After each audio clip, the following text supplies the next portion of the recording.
Assalamualaikum warahmatullahi wabarakatuh.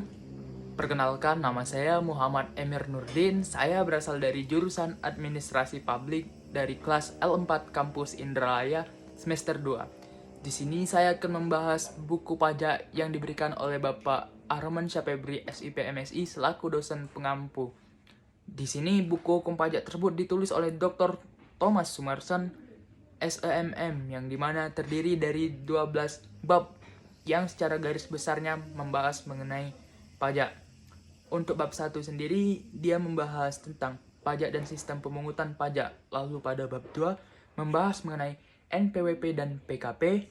Lalu juga bab 3 membahas mengenai surat pemberitahuan atau dapat disebut dengan SPT. Lalu bab 4 membahas mengenai surat ketetapan pajak atau dapat disebut juga dengan SKP dan surat tagihan pajak atau dapat disingkat dengan STP.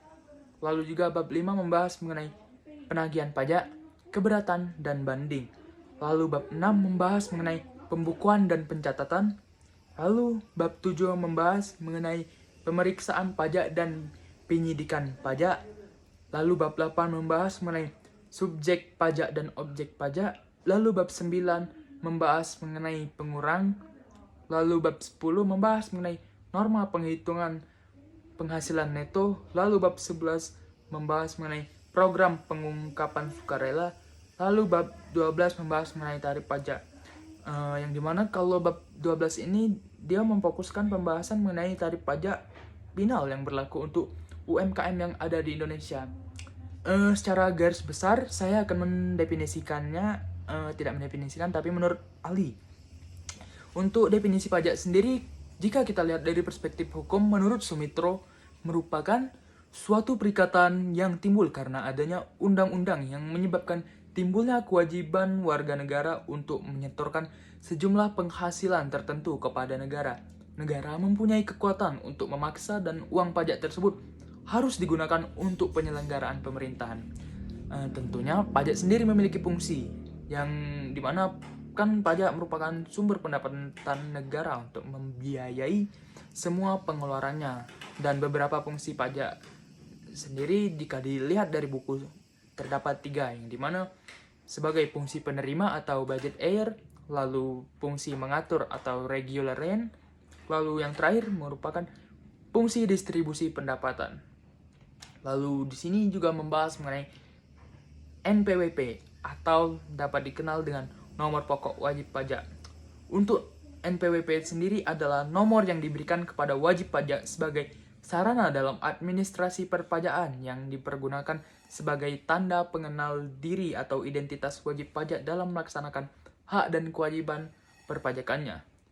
Untuk NPWP memiliki fungsi sebagai tanda pengenal atau identitas wajib pajak, sebagai sarana korespondensi antara fiskus dengan wajib pajak, sebagai sarana untuk membayar pajak, pemotongan atau pemungutan pajak penghasilan, pemungutan pajak pertambahan nilai, lalu yang terakhir sebagai alat untuk menjaga ketertiban dalam pembayaran pajak dan pengawasan administrasi perpajakan oleh fiskus terhadap wajib pajak.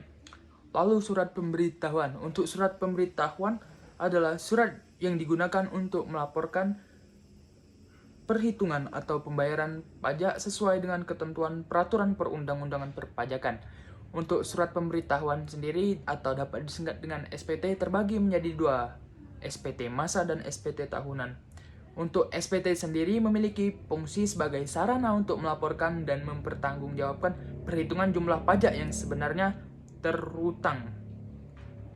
Lalu juga membahas mengenai surat ketetapan pajak atau dapat dikenal dengan SKP.